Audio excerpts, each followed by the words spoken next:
In 2025, alcohol is still the life of the party and a silent reason about 2.6 million people won't live to see next year. It's in our toasts, our memes, our just one drink after work, and our viral TikToks featuring wine glasses the size of goldfish bowls. If you've ever wondered why a drink feels like a party trick, drop a comment now and tell us your last one that wasn't. Why do we celebrate what also quietly kills millions, draining economies, rewiring brains, and sabotaging health while hashtagging it like a prize? That contradiction isn't new, but its costume has changed. Alcohol's ancient problem in a modern costume.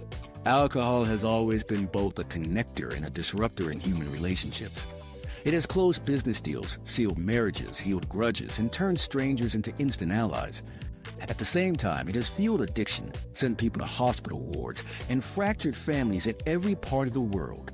In 2025, the substance is the same, but the cultural stage around it has shifted. The carved chalice of a medieval banquet has given way to a stemless wine glass lid for the perfect Instagram shot. Ancient toasts still exist, but now they're remixed as viral clips of friends clinking craft beer cans to a trending TikTok song. Even humor about drinking, once confined to scribbles on a bar napkin, now circulates as an endless feed of wine mom memes and ironic captions. The contradictions are still there, only now they come wrapped in a carefully curated, consequence-free aesthetic. The molecule in the glass is still ethanol, produced by yeast during fermentation, capable of altering mood and reflexes within minutes. What has changed is the environment it moves through. Once, that pour might have been handed around a fire or in a local tavern, shared among a few dozen familiar faces. Today, it can be broadcast live to hundreds or thousands of people with nothing more than a front-facing camera. Same molecule, new stage. Private village tavern versus global feed. Algorithms join the ritual, pushing you endless clips of toast, laughter, and exaggerated first sip expressions. In doing so, they don't just document the social bonding, they influence it. This turns an already rewarding activity into something even more reinforced. Alcohol still delivers its chemical buzz and a sense of closeness, but now it's paired with the potential for likes, comments, and shares. Just as past communal feasts encourage people to keep refilling their cups, digital culture draws you deeper in by making the act public. Even when drinking alone, you might feel compelled to post a photo because everyone in your feed is doing the same. The cultural echo chamber grows louder, normalizing the behavior through constant visibility. Few intoxicants enjoy alcohol's level of social acceptance. Many countries have long restricted cigarette advertising, and public health messaging about illegal drugs is widespread. Alcohol, by contrast, is sold with images of sophistication, leisure, and success. Ads often skip the drink itself and instead spotlight moments supposedly made better by its presence. Friends on a beach at sunset, a glittering party brought to life by champagne. You don't see reminders that alcohol contributes to about 2.6 million deaths worldwide each year, even though that's the sober fact behind the polished imagery. The science warns of harm, the marketing sells joy. That easy acceptance cuts across entertainment, media, and everyday rituals. On-screen characters sip whiskey while strategizing. Reality TV pushes drunken slips as comedic highlights. Significant milestones, graduations, promotions, holidays default to alcohol at the center. Swap it for soda and the moment feels incomplete, like a missing prop in a well-rehearsed play. This built-in expectation is one reason alcohol remains so resilient. It's a default setting, not a special occasion guest. What hasn't changed is the way the human body handles ethanol. People thousands of years ago metabolized it much the same way we do now. The liver can process, on average, the equivalent of about 1 standard drink per hour, though the exact rate varies by genetics, sex, and body composition. The brain still detects its effects rapidly, and excessive intake quickly overruns the body's ability to keep up. There's no evolved immunity to it, and no biological autopilot that tells us exactly when to stop. Instead, social cues do that job. Slurred words, glassy eyes, a staggering step. Yet in many settings, these signals are downplayed or turned into signs of amusement, which blunts their purpose. In a sense, today's parties echo the gatherings of centuries past. Music, conversation, a shared intoxicant. The difference is where and how it happens. Now anyone anywhere can watch someone halfway across the globe raise a glass. A stranger's short video can inspire someone else to try the same drink minutes later. Alcohol has escaped the limits of shared physical space, exposure to it is constant, whether you're actively drinking or just scrolling through feeds. The tempo of access has also shifted. In the past, gatherings took time to arrange and wind down, creating pauses between opportunities to drink. Today, a delivery app, a stock fridge of canned cocktails, or a quick video called Toast with Friends can shrink that gap to minutes. The decision to drink now can be almost instantaneous, just a message reply or a fridge door away. Human tolerance hasn't adjusted to match this acceleration. This is where the heart of alcohol's modern costume becomes clear. The same fragile physiology faced with an environment that amplifies both opportunity and approval. The molecule that once fueled bonds in small circles now powers a sprawling, interconnected performance. Where a friend might once have urged you to slow down, the feedback now often comes as virtual applause from people you've never met, reinforcing how much fun you look like you're having. That's why, despite the 4K visuals, the trending soundtrack, and the slick branding, the core hazards haven't changed. Your liver works at the same pace it did in ancient times. Your brain still follows a familiar pattern of mood lift, loosening of inhibition, and impaired control as drinks accumulate. The change is not in the ethanol. It's in the scale, speed, and reach of the culture built around it. And understanding that context sets the stage for what really happens inside you when the first mouthful hits. The chemistry of a sip in 2025. The first contact between alcohol and your body starts almost instantly. As soon as it hits your tongue, taste receptors send early signals to your brain. Swallow and the ethanol moves quickly into the stomach before passing into the small intestine, where most of it is absorbed at a rapid pace. From there, your bloodstream carries it throughout the body. The liver becomes the next major stop. Its enzymes, particularly alcohol dehydrogenase, begin converting ethanol into acetaldehyde, a toxic substance, before breaking that down into less harmful molecules for excretion. The problem is capacity. The liver can only metabolize roughly 1 standard drink per hour, no matter what form the alcohol takes. Anything beyond that builds up in the blood, awaiting its turn in line. As blood alcohol concentration rises, ethanol spreads widely and crosses the blood-brain barrier with ease. Being both water and fat soluble, it moves into brain tissue quickly, affecting chemical messengers that regulate how you think, feel, and act. Despite all the changes in how alcohol is packaged or flavored in 2025, the interaction between the molecule and your neurons unfolds exactly as it did for drinkers centuries ago. Once there, ethanol begins its neurological work on 3 main fronts. It enhances GABA, which quiets neural activity, bringing on sedation and slower reactions. It suppresses glutamate, dulling cognition and making it harder to think sharply or form new memories. And it boosts dopamine and endorphins, creating a mild euphoria and increasing the pleasure of social contact. In younger people, these changes can be even riskier. Research shows the brain is still developing into the mid-20s, so early drinking can disrupt wiring that shapes decision-making and impulse control. The combined effect is a shift in mood and perception that arrives quickly. Even one drink can loosen tension, lower inhibitions, and make company feel warmer. The amygdala's reduced activity lowers social anxiety, making you more likely to approach strangers or participate in group conversations. Evolutionarily, humans are tuned to respond to such states because they foster bonding and cooperation, which helped our ancestors survive in tight-knit groups. Alcohol activates these pathways efficiently, creating a temporary state in which trust feels easy and connection effortless. None of this changes with modern branding. Whether it's served in an ornate glass at a bar or from a sleek resealable can on your couch, the ethanol takes the same route. Today's convenience culture means that strong drinks can be consumed anywhere without the subtle speed bumps of older rituals. No waiting for table service, no watching the measure pour. Without those pauses, pacing is easier to lose. A can that can be sipped, set down, and reopened encourages prolonged and less intentional drinking, but the liver's processing speed doesn't alter to match. The excess stays in circulation longer, amplifying its effects on the brain. The exact way ethanol affects each person varies with genetics, body size, and even gut microbiome makeup, but the overall curve is consistent. There's an initial lift in mood and sociability, followed by progressive impairment in coordination, memory, and judgment. These phases can overlap. You might feel energized and engaged at the same time that your ability to evaluate risk or recall details is already slipping. That disconnection between how you feel and what's actually happening makes it easy to keep going past safe limits. Social settings reinforce the chemistry. Watching others raise their glasses can trigger subconscious imitation through mirror neuron activity.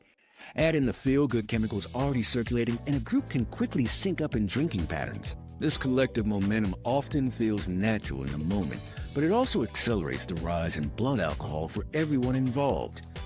As shared inhibition fades, the group dynamic itself can become part of the encouragement to keep drinking. Your senses shift to match the internal changes. Sounds can feel richer, colors warmer, and spaces more inviting. These sensory effects blend with the neurochemical ones to create a potent impression. A room feels friendlier, laughter easier, and interactions more rewarding. It's tempting to read this as purely emotional connection, but underneath it is a predictable biochemical chain reaction. Part of the appeal comes from the temporary quieting of self-censorship. People often describe themselves as more authentic after a drink, as if the alcohol reveals something truer. In reality, it's the dampening of brain regions involved in restraint and self-monitoring. This can make interactions flow more freely, but it's also why judgment slips, and why moments that feel lighter at the time can turn awkward or risky later. From a sensory and social standpoint, that first drink functions as a shortcut. The flavor profile may be elaborate, the presentation stylish, but once swallowed, ethanol runs the same play it always has, hitting hardwired systems that evolved to handle trust, cooperation, and shared experience. In minutes, it can tilt a room toward openness, shift strangers toward friendliness, and convince you the moment is worth stretching out. It's a feedback loop humans have been susceptible to for millennia, now supercharged by an environment that makes starting and continuing easier than ever. By the time that warmth has settled in, most people aren't thinking about enzymes or neurotransmitters. They're reacting to the lift, the sense of easier connection, and the impression that the mood can be sustained or deepened with just a little more. In a world where convenience and constant connectivity often replace slower, more deliberate forms of gathering, that pull can be hard to resist. Why we keep coming back for round two. So why is it that after your first drink, a second one often feels less like a decision and more like the natural next step? The roots of that pull lie deep in your brain's reward system, circuits designed by evolution to reinforce anything that boosts survival, from sharing food to forming social bonds. Alcohol slips seamlessly into these pathways, delivering a small burst of dopamine with each sip. That chemical hit tags the moment as worth repeating, and in a social setting, the effect is amplified. Conversation feels more engaging, people seem warmer, and the whole environment takes on a more appealing hue. The changes don't stop at pleasure signals. Alcohol dampens activity in the amygdala, one of the brain's fear and anxiety filters. Even at modest doses, it can quiet thoughts like, what if I embarrass myself? Or what will they think? The National Institute on Alcohol Abuse and Alcoholism notes that light alcohol use can temporarily enhance social bonding, making people feel more connected in the moment. That combination, the pleasant lift plus reduced social barriers, can make you associate that mental state with a better or more genuine version of yourself.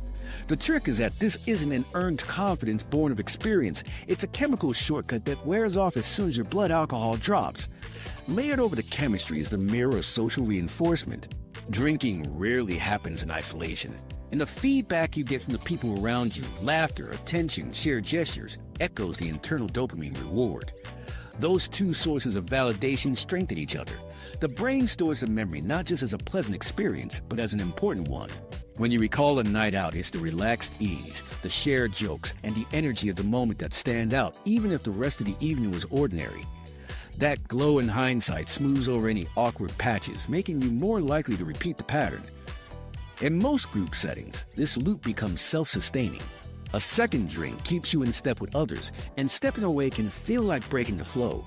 Alcohol's effects, though measurable in chemistry, often present as a subtle social current. You simply find yourself matching the round count of those around you. You might not weigh the pros and cons of another drink, you just raise your glass when everyone else does. The reinforcement here is immediate and requires no conscious calculation. Today's social environment adds another layer of motivation, an audience that extends beyond the physical room. Between drinks, glasses are raised not just for a toast, but for a photo or video. In seconds, the moment is online, drawing real-time responses from people who aren't even there. Each like or comment arrives as a fresh micro-reward, working on the same neural pathways the alcohol is already priming. The result is a stacked effect. Internal chemical pleasure overlaid with external social validation, both telling you, this feels good, keep going.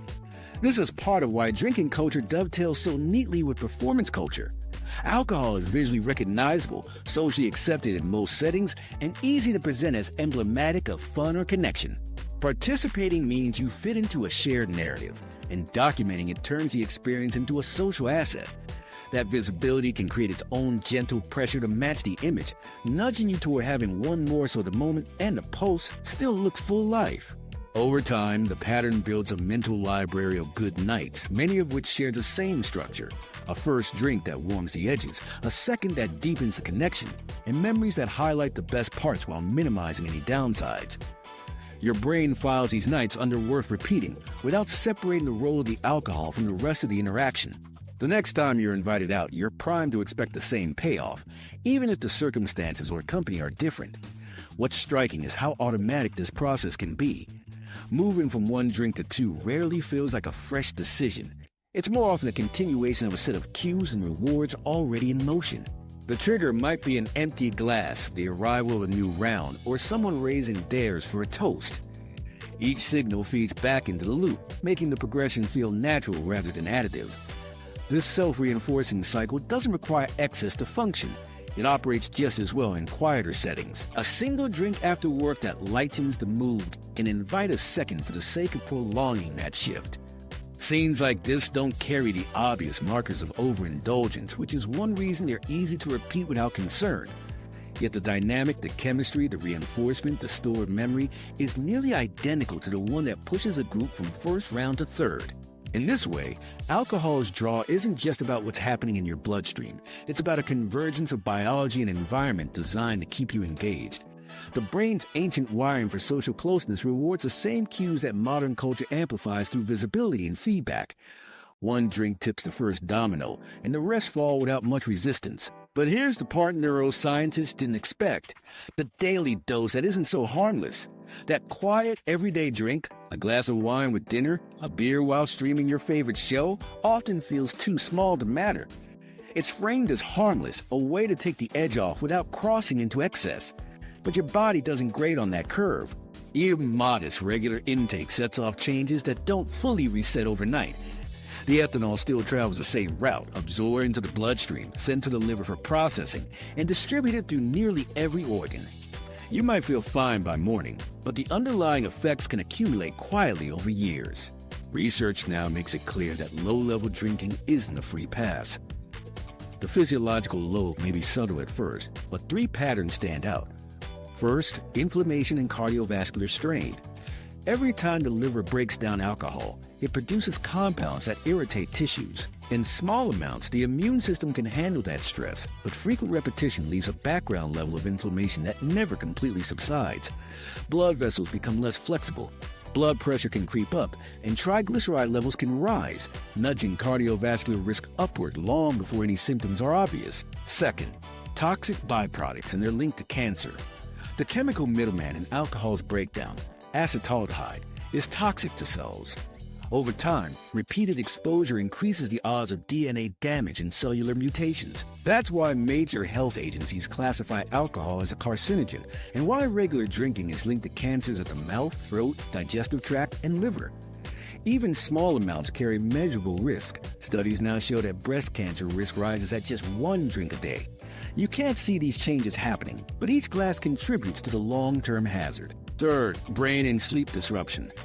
Alcohol interacts with brain chemistry even at levels far below obvious intoxication.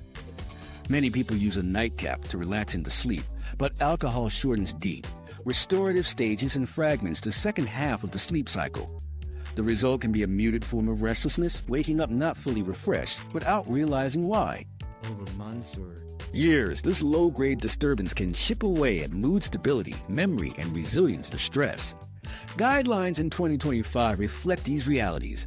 Several national health bodies have shifted their low-risk definitions downward, in some cases recommending no more than a few drinks per week. The change comes from a cumulative picture. Even modest daily habits produce measurable increases in disease risk.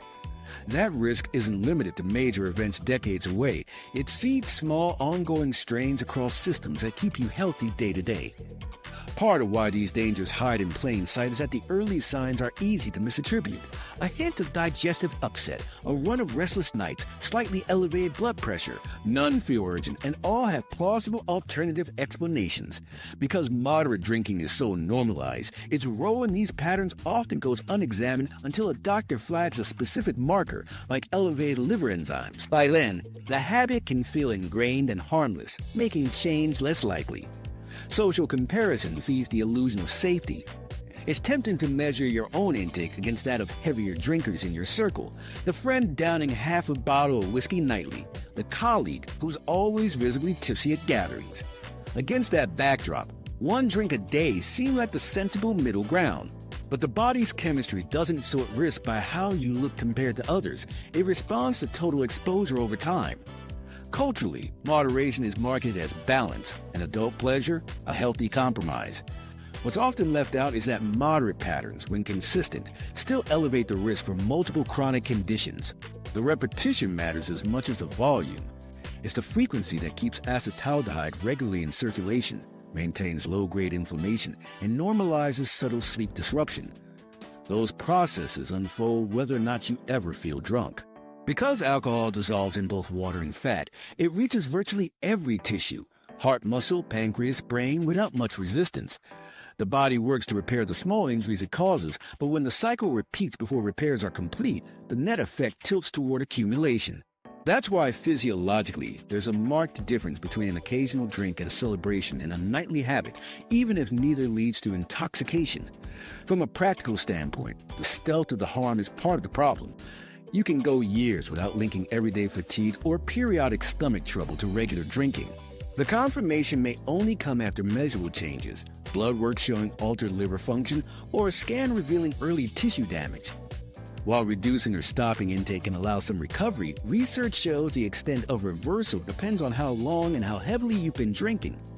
The earlier the adjustment, the more the body can regain, but there's no guarantee of a full reset. In 2025, the message from health researchers has grown blunt. The safe zone is narrower than it has been presented in the past, and frequency counts as much as binge episodes in shaping long-term outcomes. The small, steady dose framed as routine comfort isn't neutral.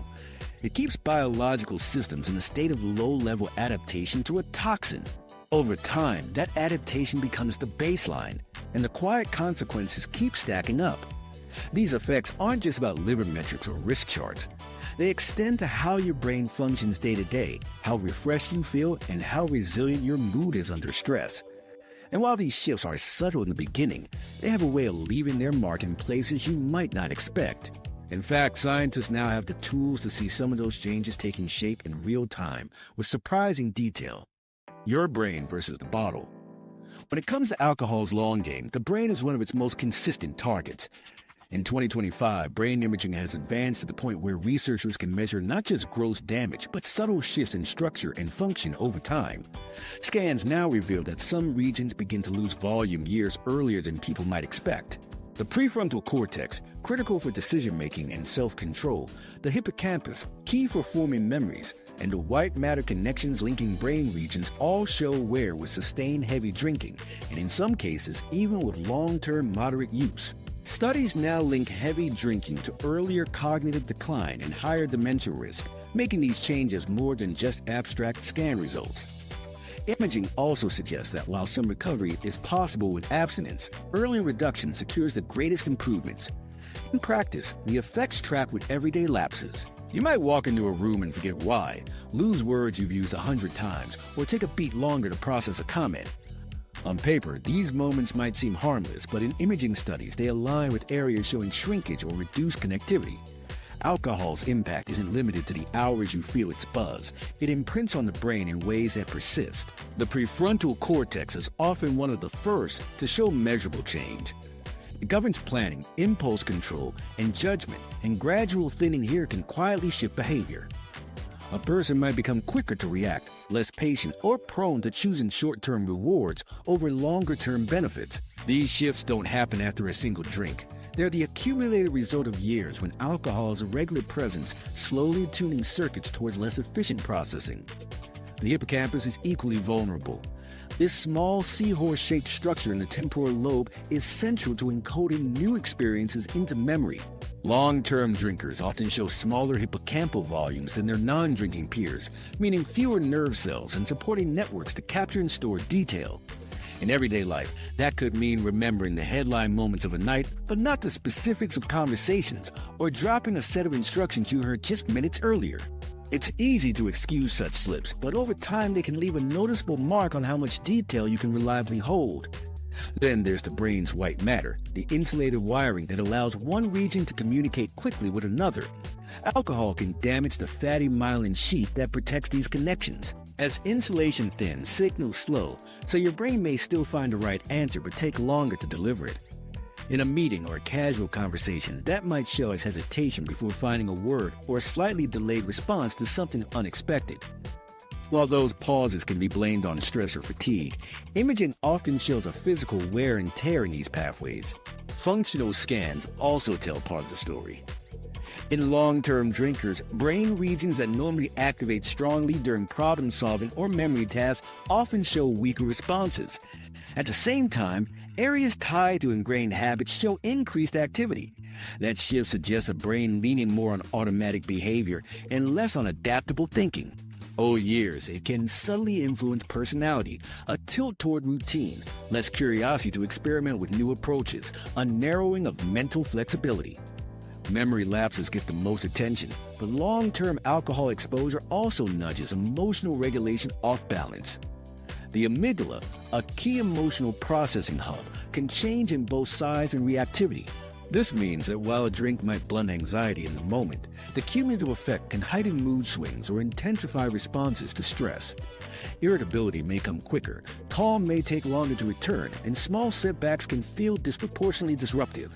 Because these changes are gradual, it's easy to misread them as purely circumstantial. One complication is that the very systems impaired by long-term alcohol use, those needed for self-control, memory, and evaluating consequences, are also the systems you rely on to decide whether to drink. As these circuits take hits, the ability to weigh future costs against immediate rewards weakens, creating a self-reinforcing loop. Imaging studies show reduced activity in control regions when people with higher weekly intake make choices, even outside an alcohol context. Over decades, this pattern can mimic accelerated brain aging. All brains lose some volume with age, but scans of regular drinkers in midlife often resemble those of non-drinkers several years older. There's no single day you feel that shift. Instead, the baseline changes slowly, and what's normal at 50 may actually reflect a wear of habits built over decades. The good news is that the story isn't entirely one way. Research shows that cutting back or stopping can lead to partial restoration, white matter integrity improving, memory-related regions showing stronger activation in tasks. These aren't overnight reversals, and the extent of improvement depends on how much and how long you've been drinking, but early changes suggest the brain can reclaim some ground when the burden is lifted. That's why timing matters. The sooner you reduce exposure, the more capacity there is to preserve and rebuild. Taken together, the data shift alcohol's profile from a substance with short-term effects to one with deep structural and functional footprints. The next day clear head doesn't mean your brain came away untouched. Each round adds its own weight to the record, and over years, those entries shape memory, decision-making, and emotional balance in fundamental ways. These are not effects that announce themselves loudly, but they are measurable, and they accumulate. Understanding these brain-level consequences reframes the conversation about alcohol's true costs. They're not confined to hangovers or the occasional regrettable decision. They reach into how we think, feel, and manage our daily lives. And that brings us to a cost most people never see directly, but which affects everyone, drinker or not: the invisible economic drain. Alcohol's economic footprint is bigger than many realize, stretching far beyond bar tabs and retail sales. In some high-income regions, the total cost of alcohol harm is estimated at roughly 2 to 3% of GDP each year, a drain that rivals government budgets for entire sectors.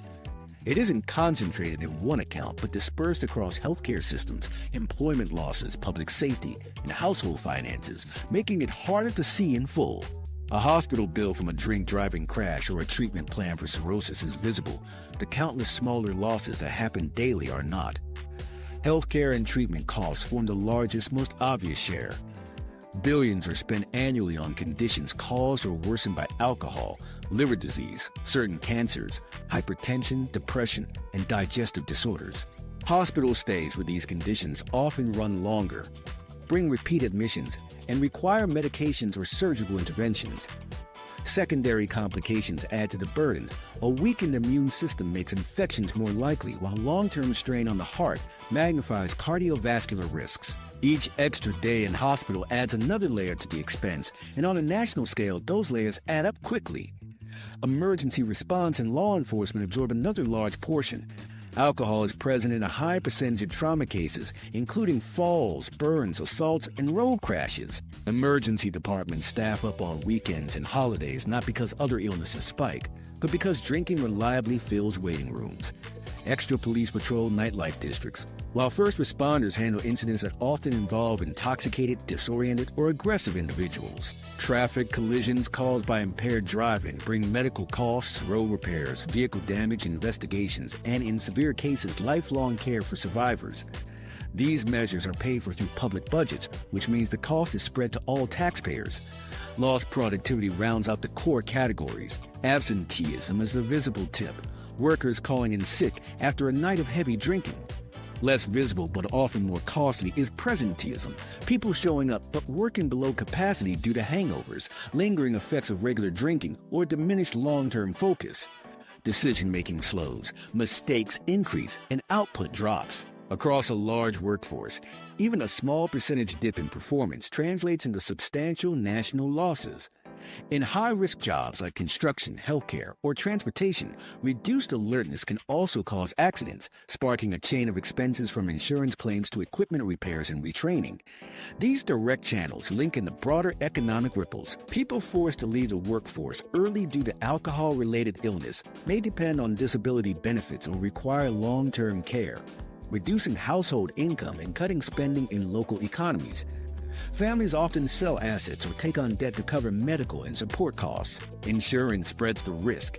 Health premiums, auto insurance rates, and taxes all rise to cover alcohol-linked claims, meaning even non-drinkers contribute financially.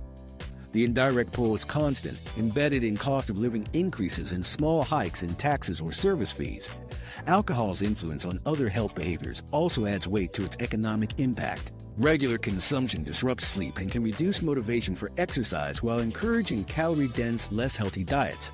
These patterns increase the likelihood of chronic conditions like obesity and type 2 diabetes, which carry their own substantial treatment costs. Because these links are indirect, many estimates exclude them, underreporting the full financial burden. The cultural infrastructure around alcohol has its own economic effects. Sporting events, concerts, and festivals often rely on alcohol sponsorships and sales revenue.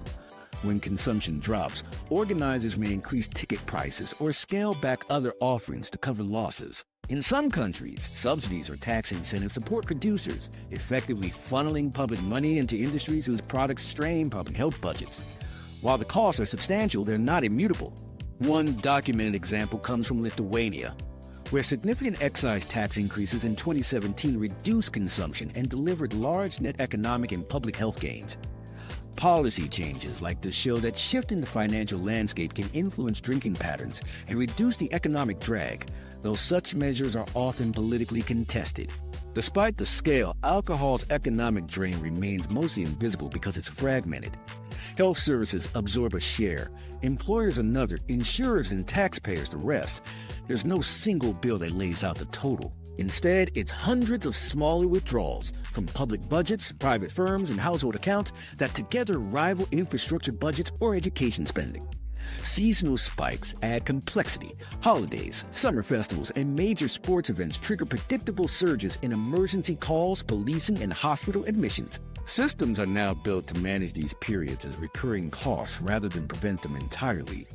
This kind of structural normalization means the load is spread across entire populations. You don't have to drink to pay for alcohol's impact. It arrives through higher premiums, taxes allocated to emergency and health services, and goods and services adjusted to account for employer losses. The effect is both constant and quiet. a background drain that rarely appears in public debate, even as it shapes budgets at every level. Understanding this economic layer adds another dimension to alcohol's story. It's not just about personal risk or visible harm, but about the steady reallocation of resources away from other social priorities. And economics, like biology, doesn't operate in isolation. The money flowing toward alcohol-related harm links closely with the environments and behaviors that sustain high consumption in the first place, setting the stage for the ways drinking habits are embedded and amplified in everyday culture. Modern drinking culture 2.0. In 2025, drinking isn't just a shared act. It's a staged moment, recorded, filtered, and broadcast. The gestures are familiar: the raised glass, the pause, the clink, the shared cheers. But now they're aimed not only at the people in the room, but at an unseen, potentially global audience. The age-old ritual has been folded into a visual performance where the setting, the drink, and even the sip are calibrated for the camera. What once closed with a laugh around the table now continues as a clip in someone's feed, ready for replay. Platforms like TikTok and Instagram dictate much of this new rhythm. Short videos of vivid cocktails glistening under neon rapid-fire drink challenge clips set the trending audio, and curated lifestyle posts where a wine glass appears as a casual prop all flow through an algorithmic filter. The mechanics are simple. Clips that hold attention get shown to more people. In this way, the platforms amplify the most aesthetically striking drinking moments, normalizing them as part of the scenery of daily life. Over time, the version of drinking most people see is one that looks fun, glamorous, and consequence-free. This plays directly into how habits shift. A night out is no longer just shaped by the people at your table. It's influenced by what has been seen online earlier that day or week. Flashy colors, oversized glassware, playful garnishes, and novelty presentation outperform plain pints or standard pours in the visual economy. If the goal is content as much as consumption, drinks are sometimes chosen for their photo appeal rather than personal taste. The aesthetics feed back into demand, subtly nudging consumption toward what will look best when posted. Bars and brands have adapted with precision. Interiors are designed with lighting and backgrounds ideal for smartphones, from neon slogans on feature walls to signature decor pieces that double as photo backdrops. Drinks come in unusual vessels: a ceramic skull, a smoking cauldron, a tiny bathtub, designed as much for Instagram as for taste. Some menus read like set lists for a content shoot. Each item delivers a shot-worthy moment under a flash. Every shared post becomes unpaid promotion, tagged with venue names and product brands that then recirculate through the same networks. Brands have also moved aggressively into the influencer space. What looks like a spontaneous game or casual tasting session may be seeded by free products, sponsored props, or suggested hashtags. A viral challenge featuring a specific liquor can translate into measurable sales without ever looking like a traditional ad. The sponsorship is often invisible to viewers, folded into the appearance of organic, friend-to-friend sharing. This blend of authentic-seeming content and commercial intent gives alcohol a constant, low-friction presence in a stream of unrelated entertainment. The effect is ubiquity. Social media posts from vacations, holidays, or casual dinners frequently include a drink somewhere in frame, even when it's not the focus of the activity. At a glance, it makes drinking appear as a near-universal constant in moments of relaxation or celebration.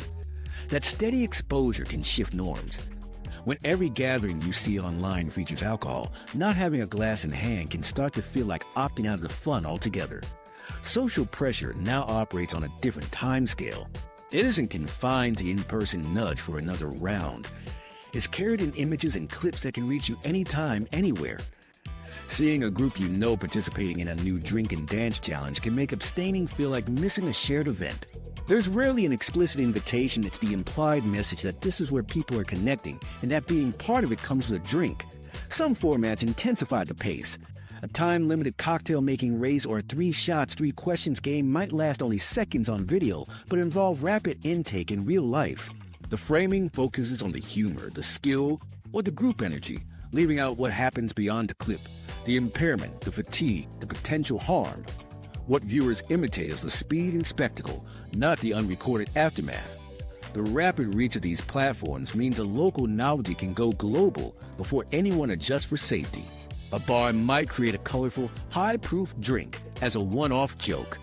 If a customer films it in the clip trends, similar versions can surface in hundreds of venues within days.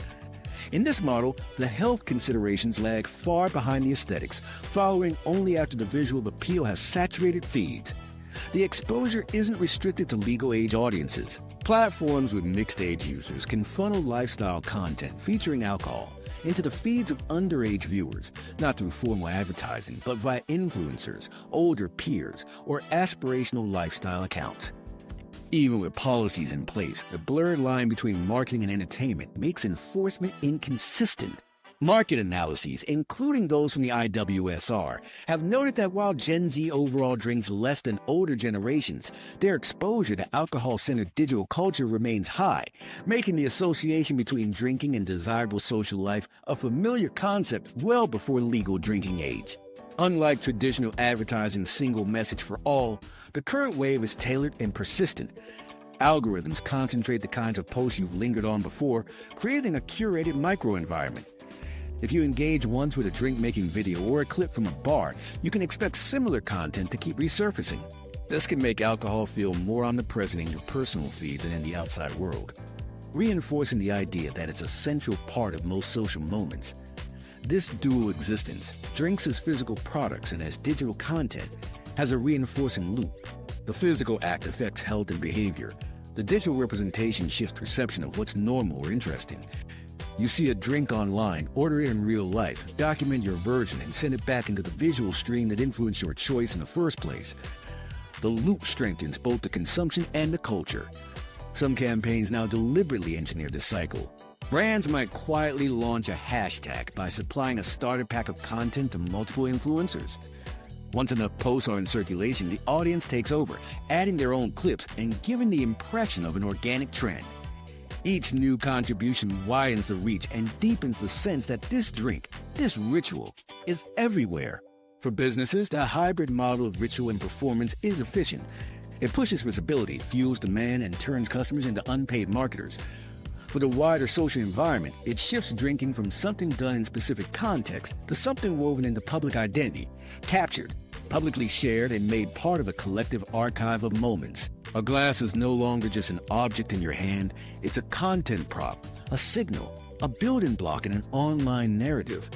The more this cycle repeats, the more the meaning of the drink drifts away from flavor or relaxation and toward its role as a social symbol. And while this version of drinking thrives in public feeds, another quieter shift is unfolding in parallel, one that takes the social framework of bars and gatherings but removes the ethanol at the center. Alternatives on the rise. Across bars, restaurants, and home gatherings, a noticeable change is unfolding. More people are participating in the social setting of having a drink without touching alcohol at all. These aren't soft drinks or basic juices, but beverages designed to look and feel like something you normally find behind the bar. The glass still feels solid in your hand, the garnish still catches the light, and the small talk still flows. The difference is that what's inside is ethanol-free, yet serves the same social function that alcohol has held for centuries. When it comes to variety, the shelves look nothing like they did a decade ago. Non-alcoholic beer has moved far beyond the flat, watery versions that made it a joke in drinking culture. Brewed with nearly the same process as regular beer, today's versions carry full malt profiles and craft-level branding, with options and styles from crisp IPAs to rich stouts. They share the aisle on the tap list with boozy originals, without the apologetic placement of the past. Botanical spirits are adding another lane entirely. Distilled combinations of herbs, spices, and citrus designed to mix like gin or vodka, but with zero intoxicating effect. For others, adaptogen-based drinks offer plant ingredients like ashwagandha and ginseng, marketed as mood-enhancing or calming without sedation. Each category serves a slightly different purpose: replicate the flavor, replace the ritual, or reinvent the occasion. One reason this category is attracting so much attention is that it's not just a niche anymore. Industry data show no/low alcohol volumes growing, with no alcohol in particular expected to deliver meaningful incremental value in the coming years. Major breweries now release zero-proof versions of their biggest sellers, while craft producers dedicate entire facilities to NA lines. Bars have caught up too, some with complete menu sections for alcohol-free cocktails built as deliberately as anything containing spirits. The mocktail label is still in use, but many prefer zero-proof or spirit-free to sidestep the sense of being a lesser option. In many cases, these drinks are as layered in flavor as their alcoholic counterparts. thanks to infused teas, homemade syrups, and precise balancing of acidity and sweetness. For younger adults, the appeal ties in with larger lifestyle patterns. Gen Z, on average, drinks less than millennials did at their age, and millennials themselves are moderating more than previous generations. It's not only about avoiding health risks. Time and money now compete with travel, fitness, creative projects, and online communities. Spending a day recovering from a hangover can feel like a costly trade-off when the rest of life's agenda keeps moving. With credible alternatives, it's possible to join the round, keep the sociability, and still meet the next morning ready for whatever's planned. Health motivations play a growing role, too. Public health messaging has made it harder to ignore evidence linking even moderate alcohol use to increased risk for cardiovascular disease, certain cancers, and sleep disruptions.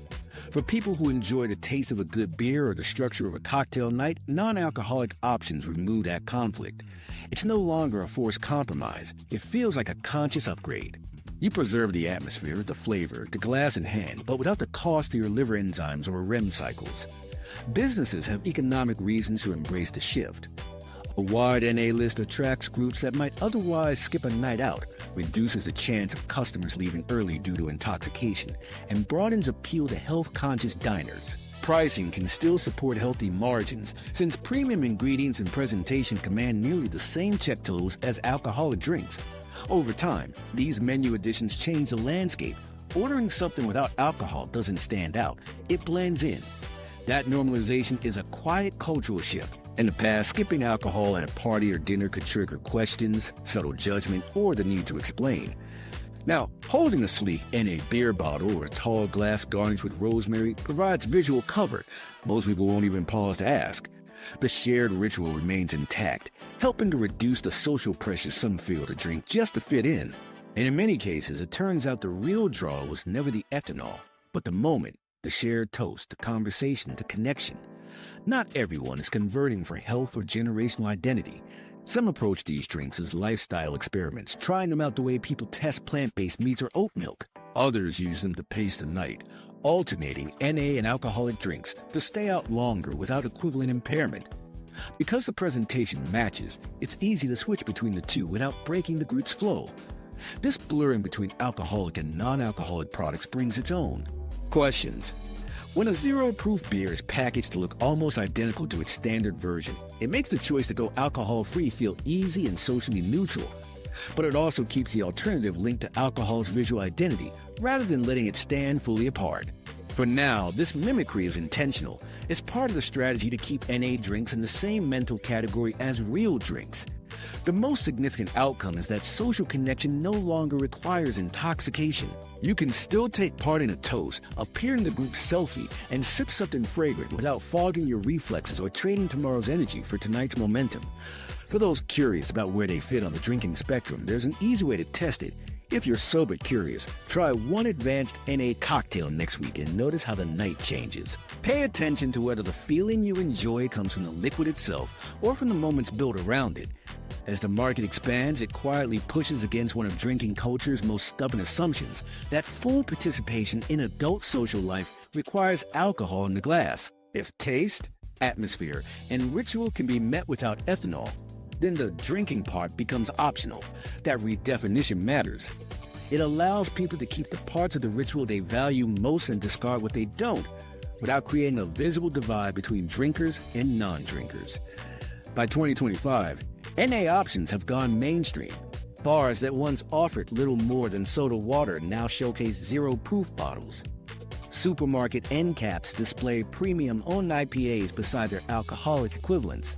Dinner hosts mixed herbal tonics alongside wine bottles without a second thought. The signals of the ritual are preserved, the chemical that once defined it as optional.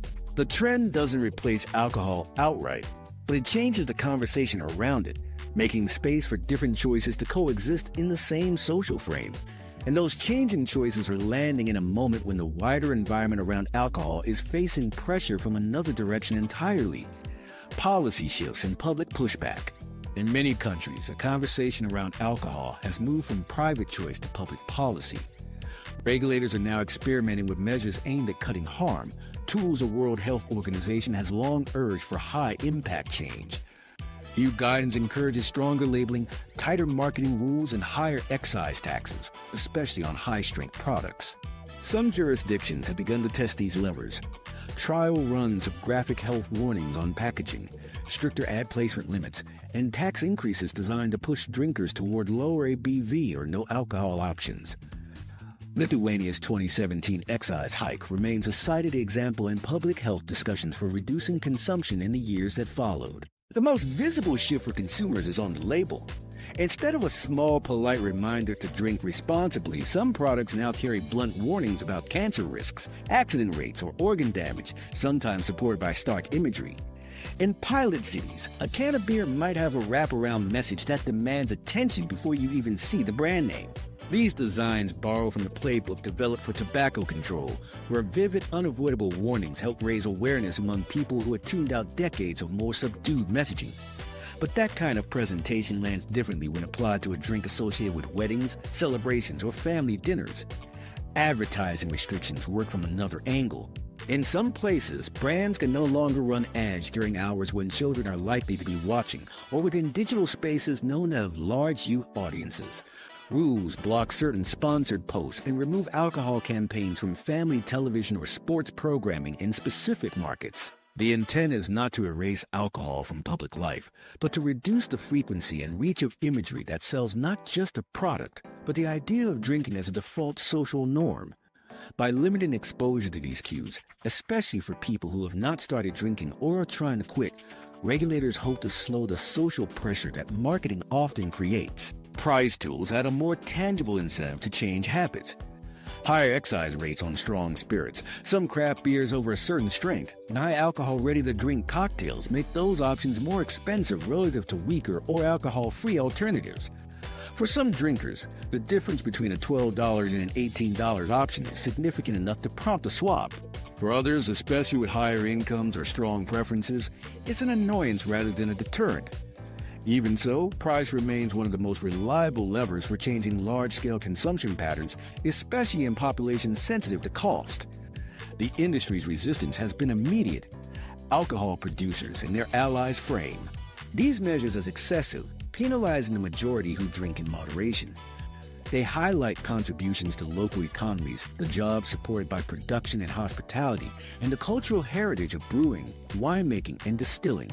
In public statements, they often contrast their products with tobacco, pointing out that moderate alcohol use does not have the same absolute risk profile as smoking.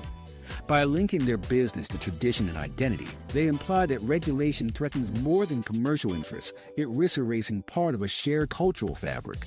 Public pushback hasn't only come from industry. Some consumers reject these measures out of concern for personal freedom, seeing them as government overreach into private life.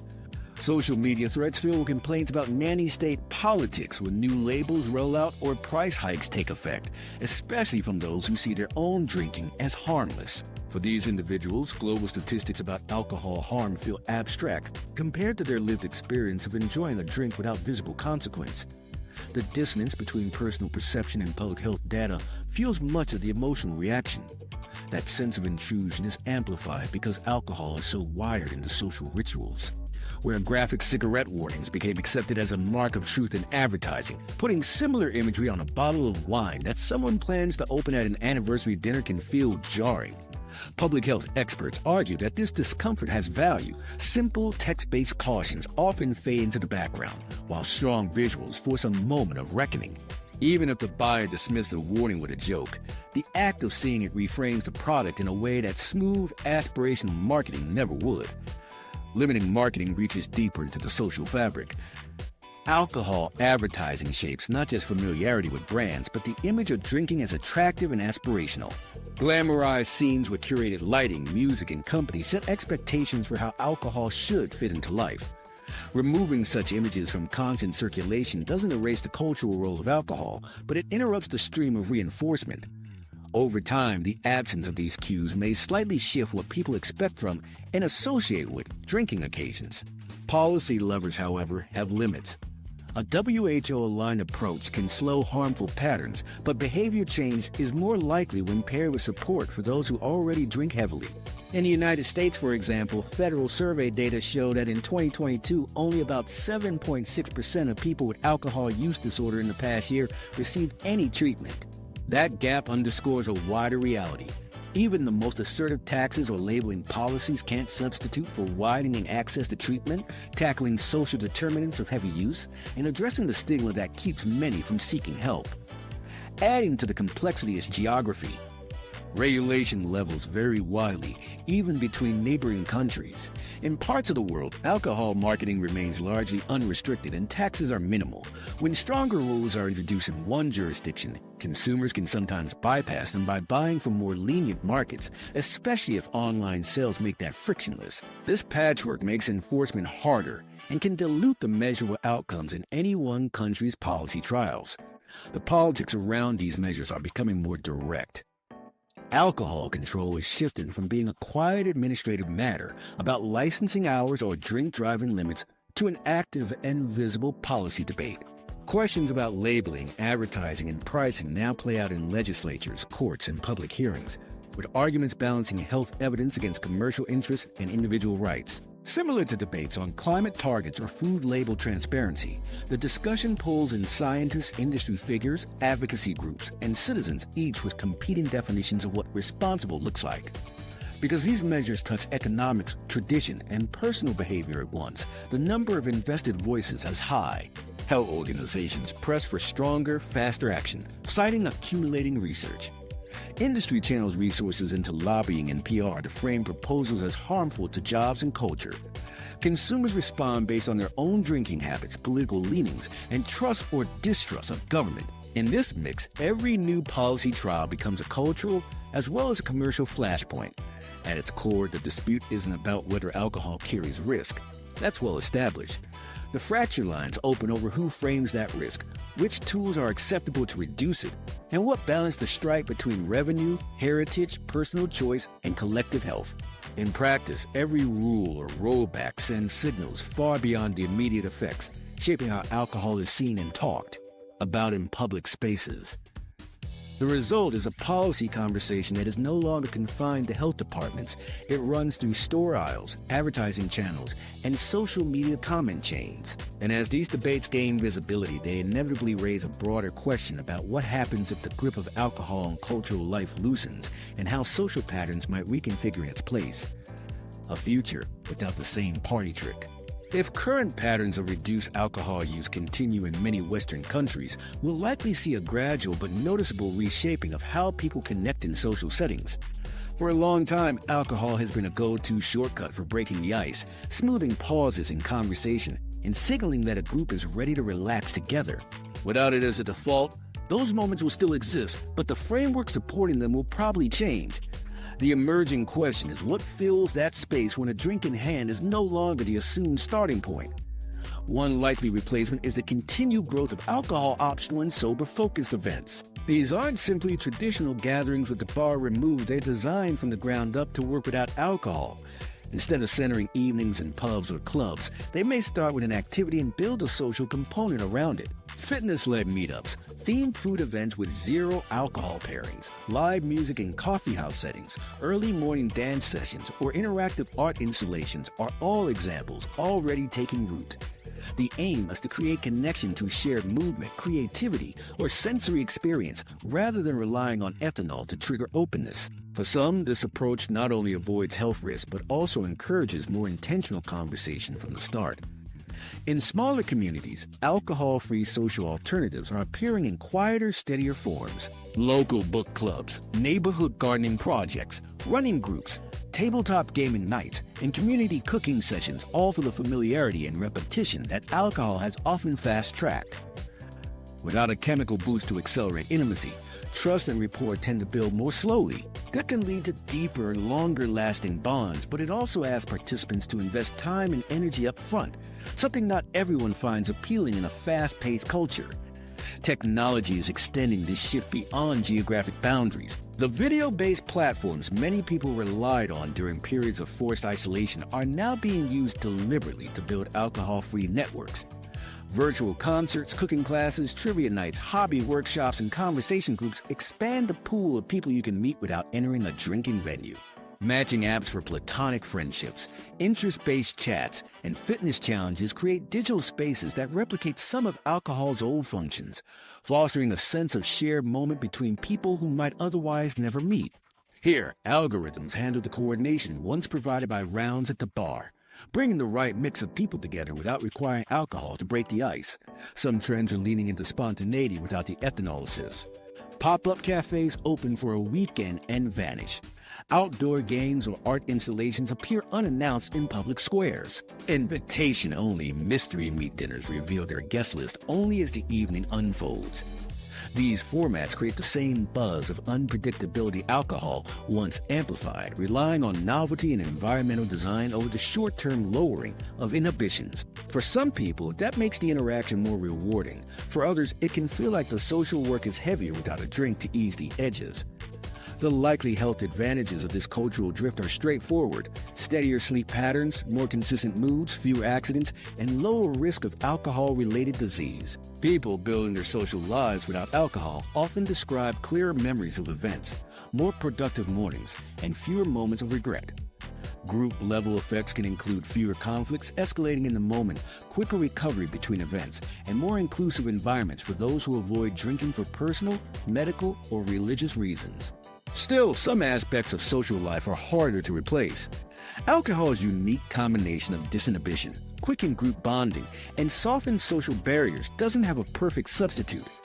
Without it, early conversations can be more measured, with people slower to share personal details. Flirting may move at a gentler pace, as both parties need to read cues without the blur of low self-consciousness. For anyone who already finds social interaction exhausting or high pressure, the absence of alcohol's rapid bonding effect can make events feel longer or more demanding. There's also the question of what happens to physical spaces built around alcohol sales. Bars, pubs, wineries, and festivals have served as primary meeting points for decades. If demand falls significantly, many will need to adapt, expanding alcohol-free offerings, hosting more food-centric or performance-driven events, or converting into multifunction venues. Some will succeed in reinventing themselves, others may close. A reduced number of drop-in spaces where strangers can mix casually might mean that chance encounters become less common, replaced by planned or ticketed gatherings that attract more homogeneous groups. Producers and related industries are already exploring ways to stay relevant. Some are expanding into non-alcoholic lines and partnering with event organizers to keep their brands visible in sober spaces. Others are funding hybrid venues designed to shift through identities during the day, coffee shop and co-working space before dark, bar-style social hub at night, blurring distinction between work and leisure and between alcohol-free and alcohol-optional. We may also see more subtle environmental approaches to shaping mood without alcohol's influence.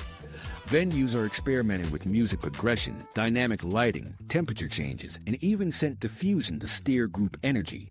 Immersive installations with visual projections that respond to movement, or playlists programmed to draw strangers towards shared rhythms, aim to replicate parts of the heightened atmosphere alcohol can bring without the physiological cost. Many people will still prefer familiar drinking culture in smaller doses, but for those seeking fully alcohol-free options, the next few years will likely bring more variety than at any point in recent memory.